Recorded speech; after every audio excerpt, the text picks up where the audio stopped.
Have you ever played chess with your grandpa?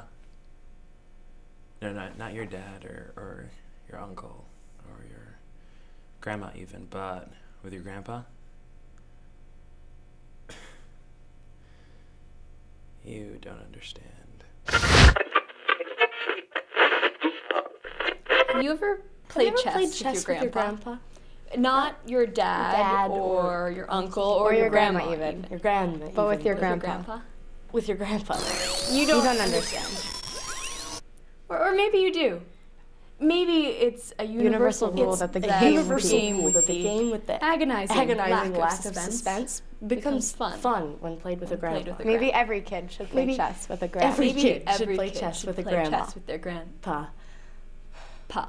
My grandpa lived in Lauderdale. My grandpa lived in Cambridge, California. It's a tiny town where all the retired people go to. Coastal town where all the retired people go and relax on the freezing western shore and play checkers at the church every Saturday. My grandpa grew up there actually. He went to Cal Poly and then into the war and then into the Navy. He went to Cal Poly and then into the Navy and then onto the shores of Japan during World War II and then back to Cambria after he retired from the Navy to be the town's handyman. I don't remember when I first learned chess, but I know I learned in that tiny westernish coastal town.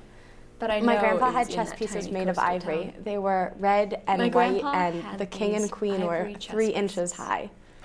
Smooth and cool.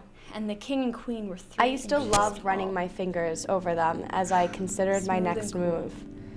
They had weight to them too, and whenever you set one down, it would make a sound like a clap to signal the changing of the turn.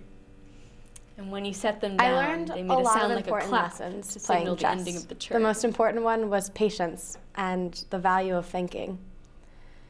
I would make my move, and then my grandfather would lean forward in his chair and cross his arms across his chest and then stare at the board and stare and stare and stare and stare and stare. When I was young, all I could do when this occurred was fidget in my seat. I'd plan my next move in 30 seconds, and then I'd spend the next 10 minutes staring at the window or at the books on the bookshelves of my grandparents' house. Looking at the books on the bookshelves of my grandparents' house. 10 minutes later, my grandpa would make his move, and 30 seconds later, I had responded.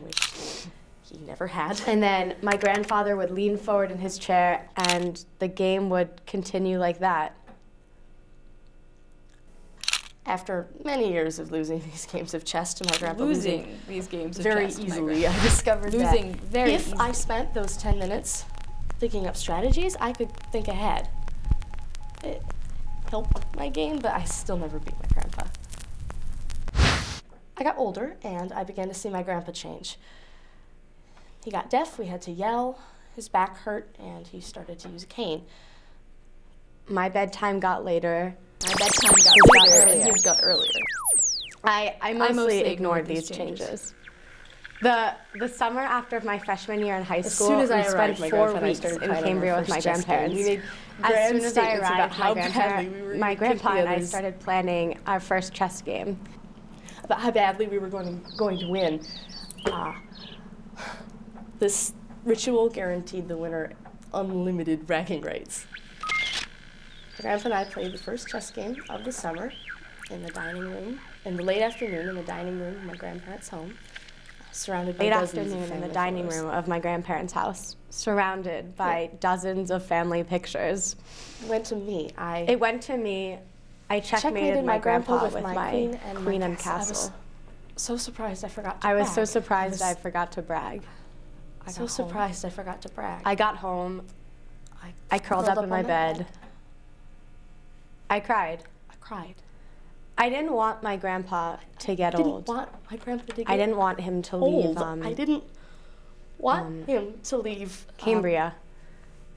I didn't want him to leave me. Lauderdale. I didn't want him to leave me forever. He went to Harvard, then into the Navy, then onto the shores of Japan during World War II, and then back to Port of Spain when he retired from the Navy to be the town's handyman. I don't remember when I learned to play chess, but I know I learned it. I know that tiny Caribbean